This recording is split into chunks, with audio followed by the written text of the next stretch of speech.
Hi, everyone, and welcome back to Historical Snapshots Conversations. Our guest today is Katja Hoyer, and our topic will be East Germany, from its rise to its fall. A little about Katja before we start. She's a German-British historian, journalist, and author who writes extensively about Germany. You can find her articles in papers such as The Washington Post, The Spectator, The Telegraph, The Times, The Financial Times, and The Guardian. And she has published 2 books, Blood and Iron, The Rise and Fall of the German Empire 1871 to 1918, and Beyond the Wall, East Germany 1949 to 1990. Katja, welcome. Thank you for coming on the podcast. Thank you for having me. Very glad to be here. Awesome. So to get started, where does the story of East Germany begin? Well, I begin quite a bit before the actual sort of foundation of the state of East Germany, of the German Democratic Republic, as it was called, or the GDR. That happened in 1949 after the Second World War, but I basically go back a little bit further in time in my book because I think it's important to understand that Germany has got a long history of communism and socialism in various strands and formats. I mean, Karl Marx, who's arguably the inventor of the whole concept, was a German thinker who was then exiled and kind of wrote the Communist Manifesto in England. So really it goes back quite a long time. And I think you can't really understand the foundation of this first and only kind of socialist state on German soil if you don't understand where kind of conceptually and intellectually these people came from that founded that state. Interesting. And so when does it officially start? So the official foundation of the state is in October 1949, on the 7th of October, because it's basically a direct product of the Second World War. You basically have West Germany founded as a state, coming out of the occupation zones that Germany was divided into after the Second World War. The Western zones, so the zones that were occupied by the US, by Britain, and by France, unite into what becomes West Germany in May 1949. And then on the back of that, in October, you get the foundation of East Germany, which is just the Soviet zone of occupation after the Second World War as the East German state, as the German Democratic Republic. God, and what is that relationship between the, am I saying it correctly, East German Democratic Republic and the Soviet Union? So initially, as I say, basically it comes out of the occupation zone that was allocated to the Soviet Union. So at the end of the Second World War, basically Germany is so morally, financially, economically, politically bankrupt that people feel that you can't just hand power back to the Germans themselves. And so effectively you have the victorious powers in the Second World War, the Allies, occupying the country, and they feel because it's a large country with many millions of people in it, they divide it up into 4 zones, with the idea being that that's easier to administer. So the initial relationship between the state that then emerges in East Germany and the Soviet Union is one of basically, a superior force, the Soviets, an occupying force, and the people that it allows to run sort of the East German country on their behalf to start with. It does develop later on into a sense that the East German communists kind of want to do their own thing, and they later consider this their own project, and there's some friction between the Soviet Union and their leaders in East Germany, not least because they constantly worry that East Germany might have some sort of clandestine secret relationship with West Germany again. So there's always this kind of fear that the Germans might collude with one another again, even across this kind of Cold War divide. But to start with, there's very much kind of the idea of the Soviet Union as the big brother or the friend of East Germany, in much the same way that you basically have the West looking up to the United States as their sort of, leading power, occupying power. And both of those states are initially entirely dependent on the Allies and their judgments as well, because Germany at this point is very much not trusted to do its own thing. And then West Germany gets its independence back pretty quickly and is then allowed to make its own decisions again, whilst East Germany, certainly in its foreign policy, is completely dependent on the Soviet Union.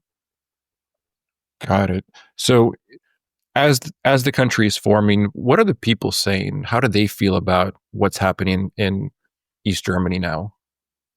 Well, to begin with, the vast majority of Germans overall see the division as a huge tragedy on the back of, the sort of suffering that they feel they have endured already. There's this vast amount of self-pity, completely unjust, obviously, from our perspective today, given that they elected Hitler, they followed him into war, but because there was also so much suffering in Germany itself with bombings and the horrific experience, particularly in the east, of when the Soviets defeated Germany, that came with mass murder, rape, looting.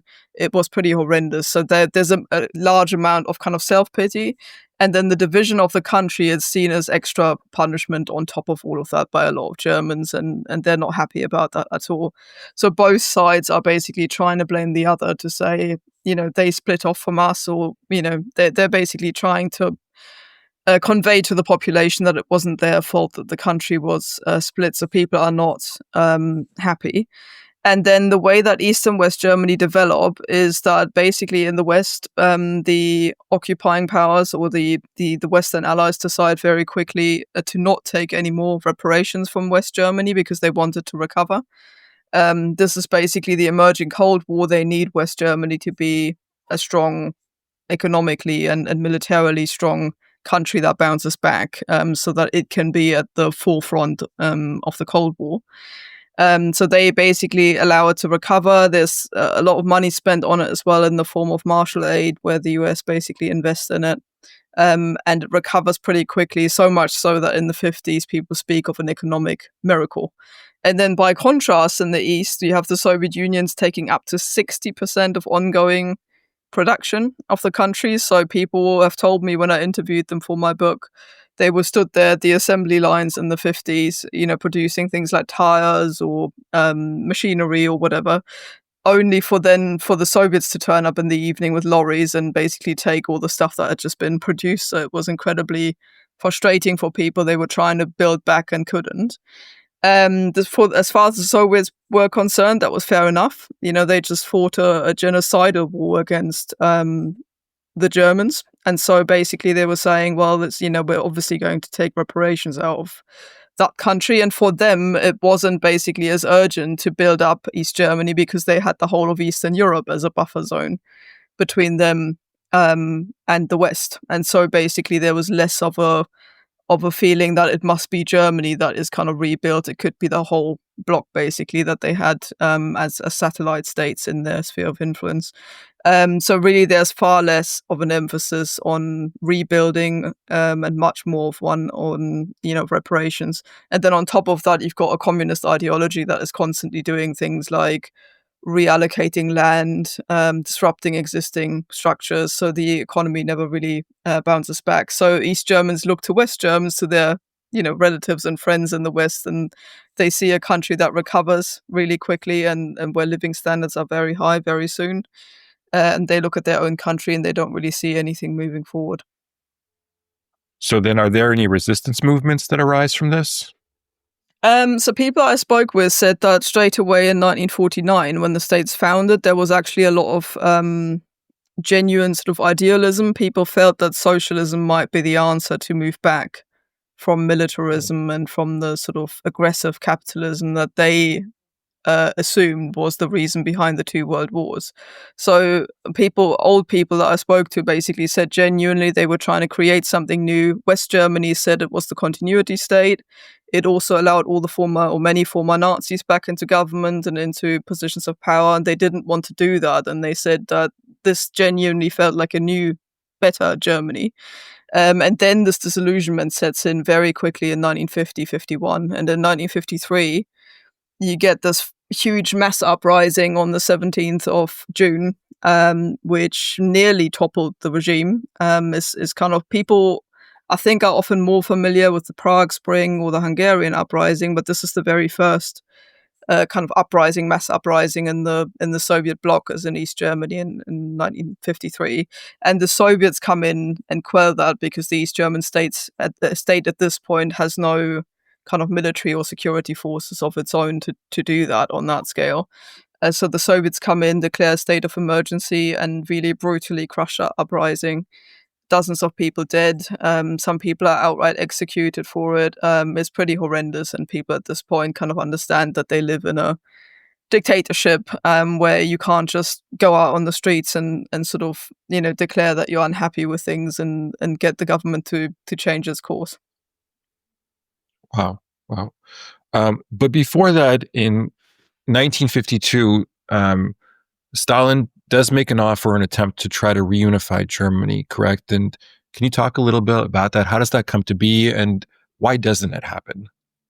Yeah, so this is often called the Stalin Note, and I think people haven't taken it seriously enough. There's often, I think, amongst historians, it's been dismissed too quickly as a propaganda attempt that Stalin didn't kind of mean and didn't take seriously.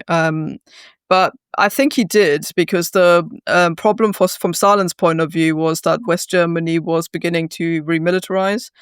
There was a plan basically to to make it a central part of NATO, which had already been founded, and then basically rearmament was underway in West Germany. And from Stalin's point of view, I think it's easy to underestimate, how large the war loomed in his mind. This was a war that the Soviet Union could have very easily lost.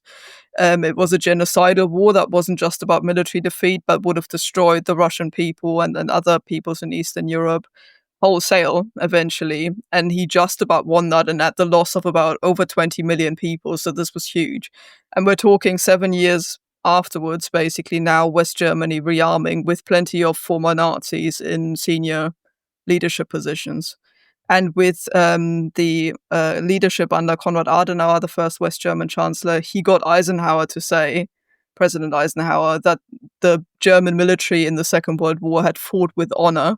He had to basically say that in public so that people were happy to kind of join back into the military at this point, because they wanted people to join voluntarily. So all of that, from Stalin's point of view, looks like we're here again. He was paranoid. He thought that they would attack.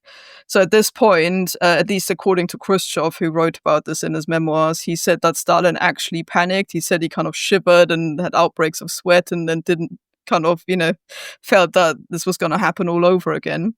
And he panics and writes a note basically to the West and says, can't we just have a completely demilitarized Germany out of which we can all take reparations? We don't put any weapons in it, and we'll just have it basically as a large pool of resources right in the center of Europe. I mean, this is always unrealistic, because kind of this is sort of what happened with Austria, is that it was also divided into 4 zones, and then it was given its independence, but under the condition that it would stay neutral, it wouldn't remilitarize, and it wouldn't join NATO. That's why Austria to this day isn't in NATO, and it's still got neutrality anchored in its constitution, because that was sort of the exchange for not being divided like Germany was.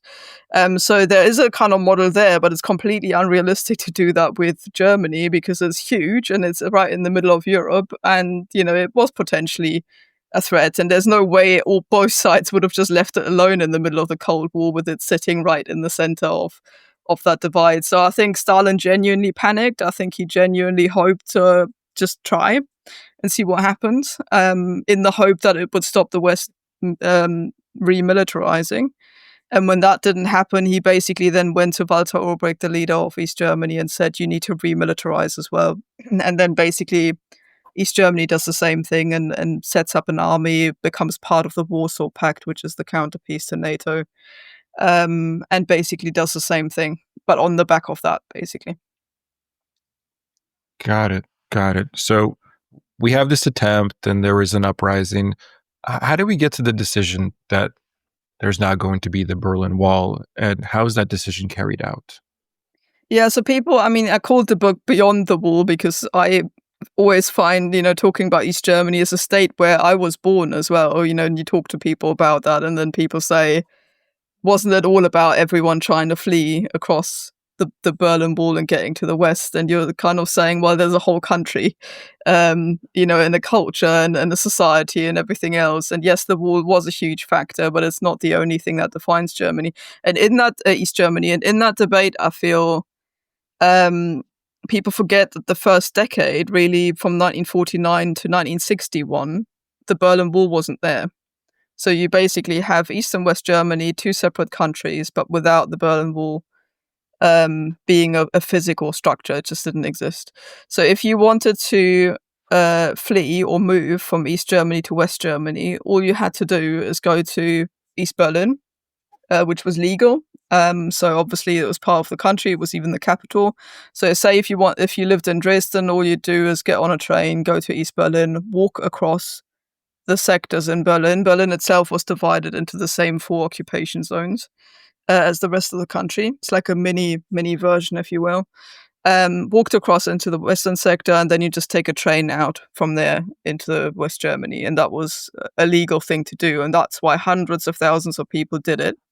Especially middle class people who would have basically, by definition, in a society that wants to be classless, you're going to lose out if you're above average in terms of your wages and your social status. So if you're, say, a doctor and you earn the same money in your hospital as the cleaner or the porter, and West Germany says to you, look, we need doctors, just come over here and you get plenty of money and social status.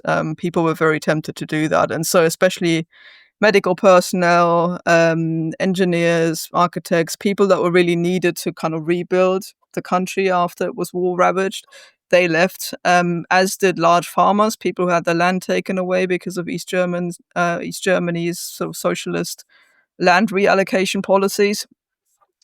Basically all the people that you need to recover from the terrible situation that the country was in go. And at that point, Walter Ulbricht, the leader of East Germany, basically says to the Soviets, we need to stop this. We need to plug this gap, basically, of Berlin. There's already a land border, a long border between East and West Germany, between the two countries. But Berlin is still open because all the Allies had agreed to basically run the city as an occupied city together.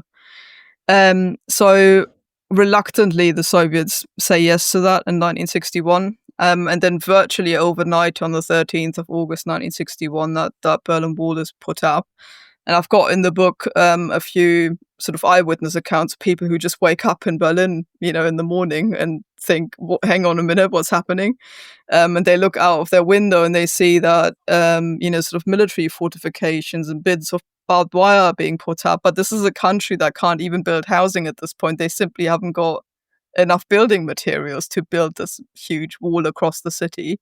And so it's really ramshackle to start with. You just have basically soldiers stood there trying to, and kids even, they're using the East German youth organization to police this thing. To basically now tell people you can't move across anymore. And it completely came out of the blue for people, which is why, especially in the first few years, sort of 61, 62, you see the highest rate of people being shot trying to cross, because there's no physical structure yet, so people think I might as well give it a go. It's only going to get more dense and more difficult to cross. And secondly, what they were being stopped by isn't a physical structure, but humans with guns in their hands. And that's why basically you see far more deaths to start with than you do later in the 80s, when there's this almost impregnable structure in place where people are basically being stopped by the physical structure rather than by people shooting at them. It still happens. Even in the 80s, you have people being killed at the Berlin Wall as they're trying to cross. But certainly these early years are the bloodiest. And just to clarify, when you said there's a land border outside of Berlin, what does that mean between East and West Germany? So it's basically the same as between, other countries now. There's a long border, say like between the US and Canada or between the US and Mexico. You basically have a long land border, not as long as that, but basically running between East and West Germany. And that, again, in that 1952 moment when West Germany is rearming and Stalin panics, he says to Ulbricht, you need to beef that up. It can't just be a series of sort of posts that say, oh, now you're in West Germany. That's what it was to start with. They would just kind of mark us there. And then in 52, he says to him, you need proper fortifications. So they have this long fence with dogs on leashes who are basically allowed to roam and are supposed to attack people as they're trying to cross. I mean, there are still bits that are less sort of watched because it's just difficult terrain. So they were assuming in mountainous areas, say, for example, that people would find it more difficult to cross. I spoke to a primary school teacher, and she said she accidentally walked across the border once with her school class as they were on a on a kind of hiking trip, and then she realized what she'd done, and she just kind of herded these children back and said, "Oh, we better turn around," and got away with it. But yeah, so there's a long border as well that runs through the sea, by the way, as well, through the Baltic Sea, which is where some people also try to cross on dinghies and things to try and get, because the parts of the Baltic Sea were in West Germany, so technically there's a sea border as well. Got it. And so then how does life change maybe on both sides, or does it change once the wall is there? Yeah, it changes massively. I mean, in the east, there's surprising quiet afterwards. You don't see sort of mass uprisings or large scale protests, and that's not just because it's being suppressed. People often think, it's a dictatorship, so you can't have uprisings. There are later, take 1989 when the Peaceful Revolution happens. When people are angry, they go out and they do stuff. And they don't so much on the eastern side. They do in West Berlin. There's very, very vocal protests in West Berlin against this, not least because the West Berliners are now completely isolated. They're basically surrounded by communist territory. So there's vocal protest there, not so much on the eastern side. That's partially to do with the fact that people who are still in the country are, the majority, first of all, and those are the people who haven't, until this time, decided to leave anyway. So, people need to bear this in mind. Yes, 2 million people who fled is a lot, but there are also still 16 million people in East Germany who've decided not to leave and whose home, is East Germany, and they're staying when they want to stay. So for them, this now means the doctor isn't going to leave and the nurses are staying. And, I talked to people about that, and they said finally things just seemed a bit more stable. It looked like we had a Uh, future all of a sudden as a country, because people were, no longer being, sort of lured into the West with offerings of better pay and a freer society, but they had to stay and had to make the best of it. And then secondly, the East German government understood that it had now locked people in, and it remembered very well what happened in 1953. This was right. as much of a scary moment for them as it was for the population, because they were nearly toppled. They'd also seen what happened in Hungary, and then and later on what happened with the Prague Spring as well. So they're well aware of the fact that there's a potential for uprisings. So they're putting huge amounts of money into things like housing and childcare, and even subsidized holidays and stuff like that. There's cruise ships that are being used basically for like workers, sort of cruises into the seas and things like that. So they're trying to appease people, and it works remarkably well. And then there's sort of large scale building projects as well. So Berlin is remodeled. There's the famous TV tower that is now sort of the one of the most famous sites in Berlin. It's the highest building in Germany still to this day. So they're plowing huge amounts of money into these kind of showcase things as well. And people are, for the first time, I think, beginning to feel like there is a future.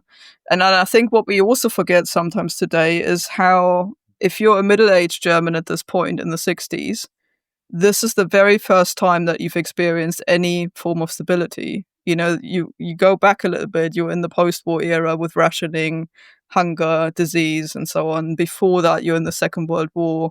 Before that, it's Nazism. Before that, it's the Great Depression and the Wall Street crash. Before that, it's hyperinflation and the instability of the Weimar Republic. And before that, it's the horrors of the First World War. So really, you have to have a conscious memory of what life was like before 1914, in the 1960s, to even remember any sort of time of peace. And suddenly, you're not starving, you got somewhere to live, you got childcare, you got a prospect. The government's plowing vast amounts of money into things like education, science. Later on, they build up a nuclear plant, for example, for power production. The first German in space is an East German. They make sure that some of them get sent on the Soviet missions to try and, give the impression that they're winning the Cold War. And again, older East Germans I spoke to, they said in the 60s it looked like we had a chance to be the better society, to kind of move forward and to win this thing. And again, it's difficult for us today because we're looking at it in hindsight. We can kind of see the end of it. But this was basically a time that seemed to many to be a time of progress. And the government also responded with periods where it loosened the censorship and those kinds of things a little bit. So music, for example, people often think, people weren't allowed to listen to Western music, but there was a 40-60 ratio. So you could have Western music on the radio or, in your school disco or whatever, so long as you stuck to a 40-60% ratio of Western to kind of Eastern or Soviet produced stuff. So, I spoke to people that were like Beatles fan clubs, and people were into Elvis in the 50s and that sort of thing. And yes, it was frowned upon at times by the state, but nonetheless, they understood that that's what people wanted, and gave them a little bit of that. And again, it's the first time that people had something like that. So yeah, I tried to make sense of this odd world in the 60s, kind of understanding how the Berlin Wall and those horrible murders at the Berlin Wall, how they go with other people telling me that actually life got better, and they were pretty contented in the mid and late 60s. And so, I guess to that ending, how long does this chapter of life last for East Germany? And I'm assuming it comes to an end. So, what brings it to an end? So I would say in the 70s, there's still a sense that life's moving forward. So, for example, East and West Germany both signed the Helsinki Accords, which is like a sort of human rights charter. Soviet Union does it as well. And there's a sense that, now you can hold the government to account over this. You can kind of say, well, look, you signed up to human rights, so we're going to make you stick to this. And there's an assumption that if they signed it, they're both in the UN from 1973 onwards. East Germany is suddenly being recognized by hundreds of countries around the world. Dozens of countries around the world. There's sort of a sense that it's becoming a normal country. So people think with enough pressure from below, a new generation of leaders will come along and they can democratize the system as well. Because, for all the stuff I just talked about, it's still a dictatorship with the secret police, the Stasi, and people are, of course, very aware of this. And you get a younger generation coming through, and they're pushing for reforms. They want change, and they think bit by bit this is going to happen. You get a new leadership coming in 1971. Erich Honecker is replacing Ulbricht. He's younger than Ulbricht, and there's a sense that finally things are moving forward, and that I think people realize in the 80s that begins to calcify basically. And at one point, Erich Honecker, the new leader, gets very, very old in the 80s and ill as well, and increasingly clearly detached from reality. You can kind of see footage of him, coming out of a factory, and he's just confused. Why is there people out on the streets and, demonstrating? And he just doesn't get it. But sticks to power, or clings on to power to the very end. And then at the same time, you get changes in the Soviet Union and in Eastern Europe. In the sort of mid and late 80s, in 1985, you get Gorbachev coming into power as the Soviet leader. Young leader wants to change things, and obviously that changes afoot across Eastern Europe, and there's nothing that the East German regime can do about that.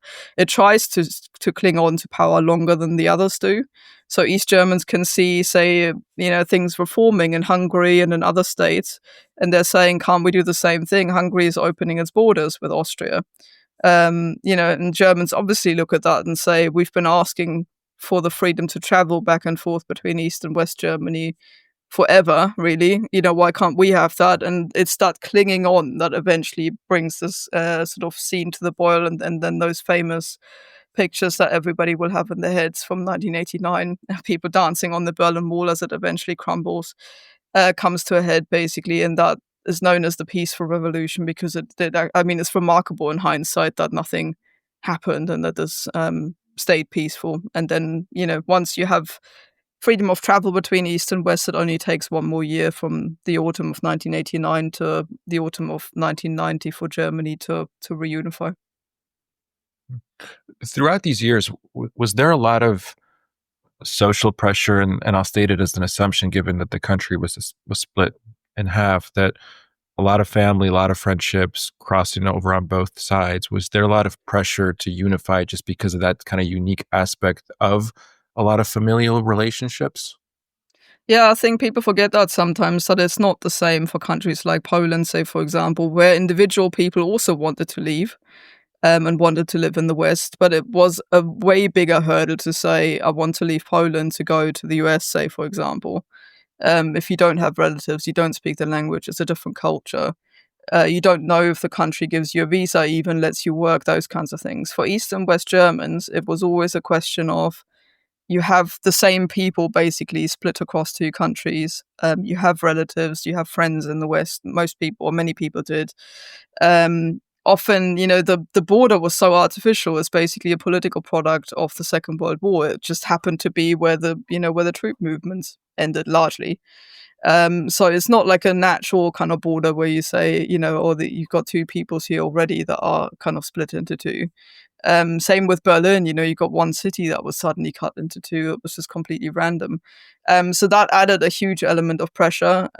It's also the reason, for example, why Hungarian activists in 1989, once that border to Austria is open between Hungary and Austria, they try to see whether they can get away with this by using East Germans who are trying to get to the West. They're basically telling them, come to the Hungarian border, cross into Austria, and then from Austria into West Germany, because they're trying to see how the Soviets respond, because they know they can bank on enough desperate East Germans who just want to see their relatives or their friends, or move west. And for them to basically come in their thousands, they knew that they would, because they're much more desperate than, say, Czechs or Poles or Hungarians to go across, because of that, direct connection that we had. I mean, my family, we had, I had an uncle in West Germany who regularly came over to visit. We had relatives in Hamburg, which was in the West. So, it's a pretty normal kind of family story that our families ended up split across the two states.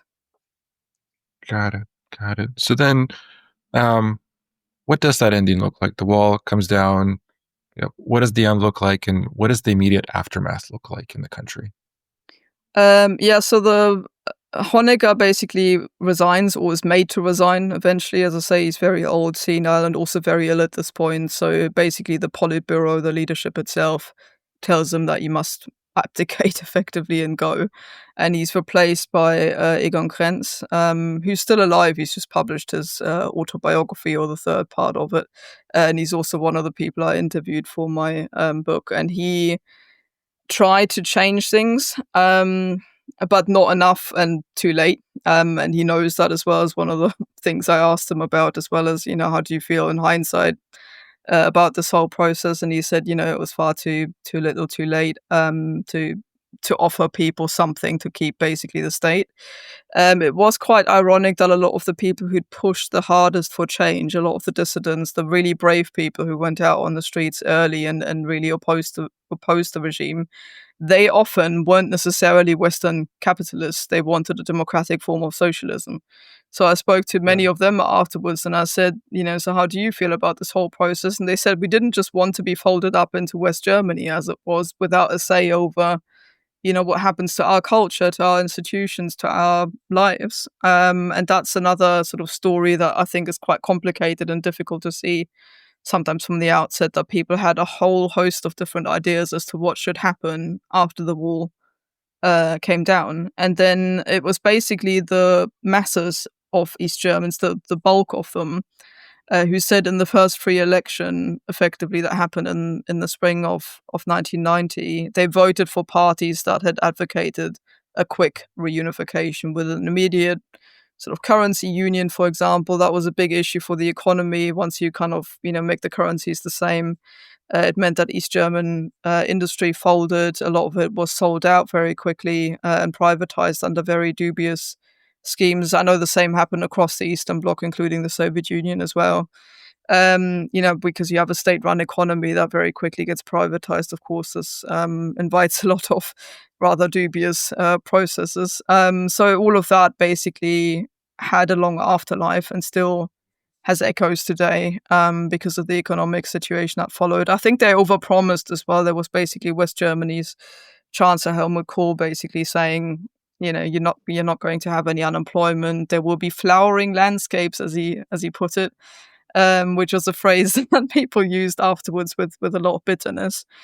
So when I grew up in the 1990s and early 2000s, unemployment was up to about a fifth of the population, so up to 20%, Wow.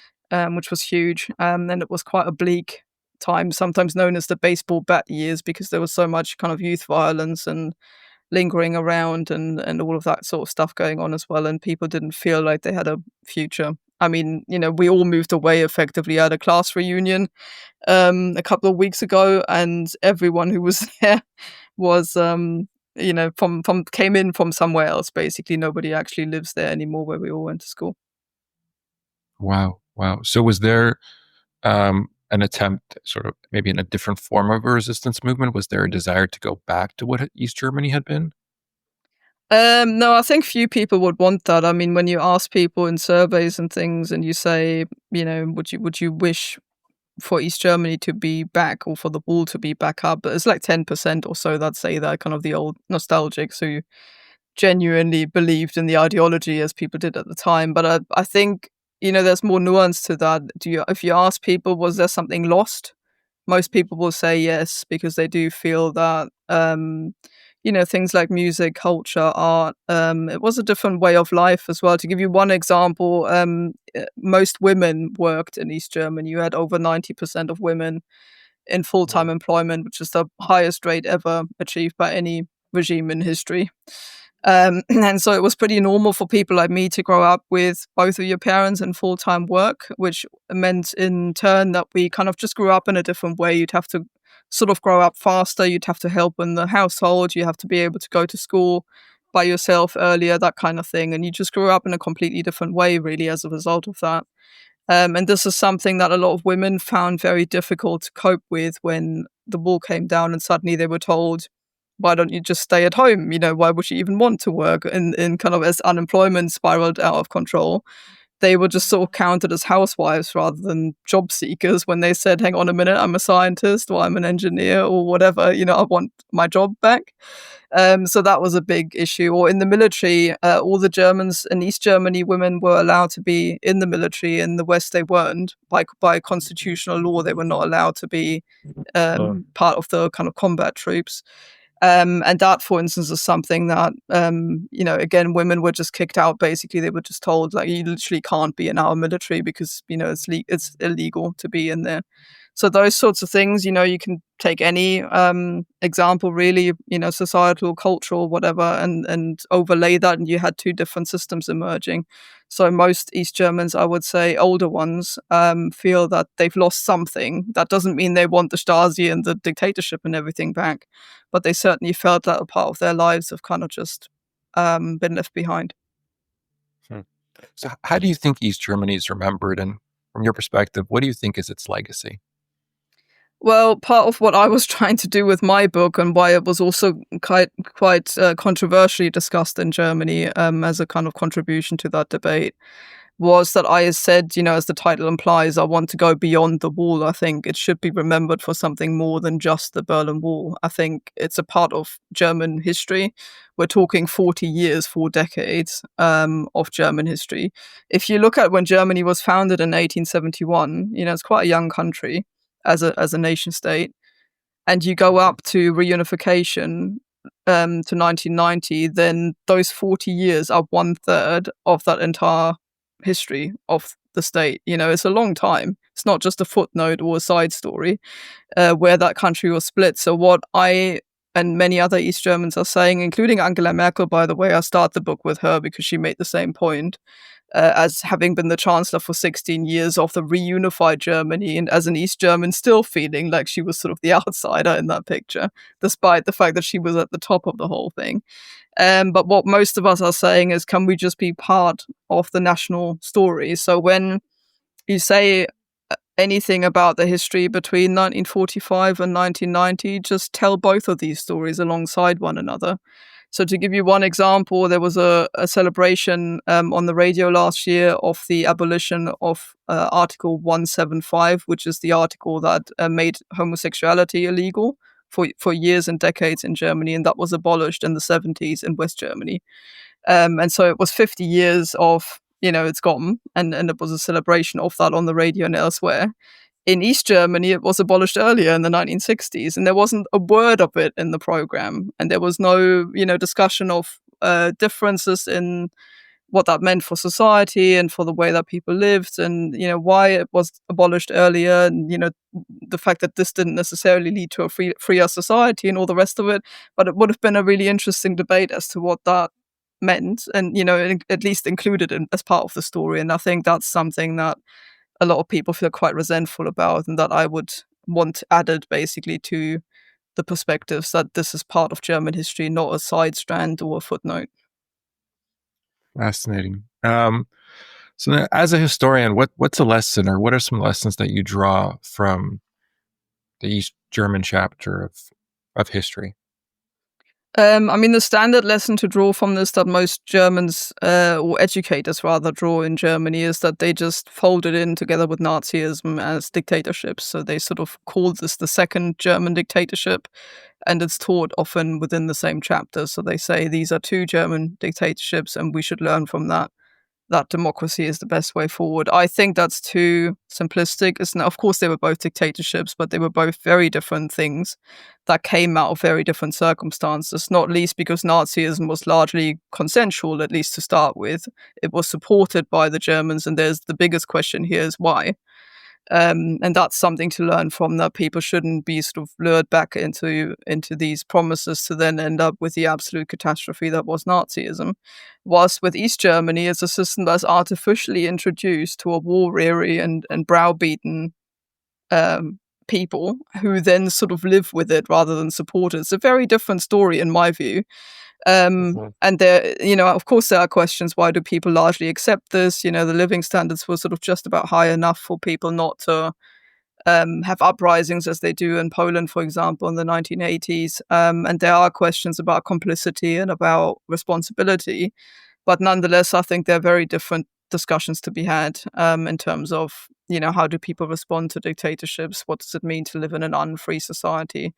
And all the rest of it. And I think at the same time, there are maybe some lessons to be learned as well about, women, for example, despite the fact that they were in employment in high numbers and continue to do better, by the way, than their West German compatriots.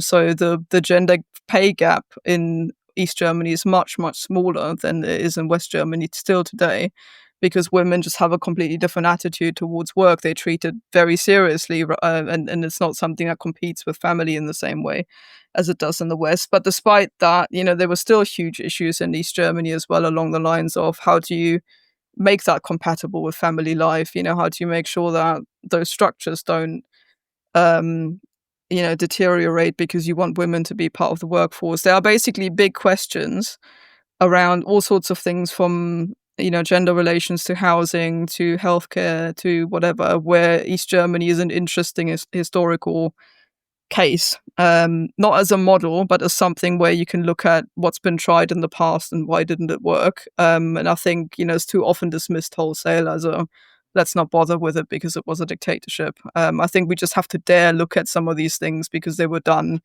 on such a drastic level that they're interesting, I think, for some of the big questions that we have to confront still today. Very interesting lessons.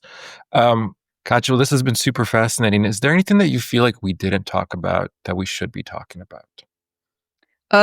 Maybe just the legacy to this day. I mean, we do have some interesting, there was this map going around when the last German election happened in February of this year, 2025, where if you impose the election result onto a German map, you basically end up exactly redrawing the East-West border. So you had the East colored entirely in blue and the anti-immigration far-right AfD party, and the West entirely covered in black, almost entirely black for conservative.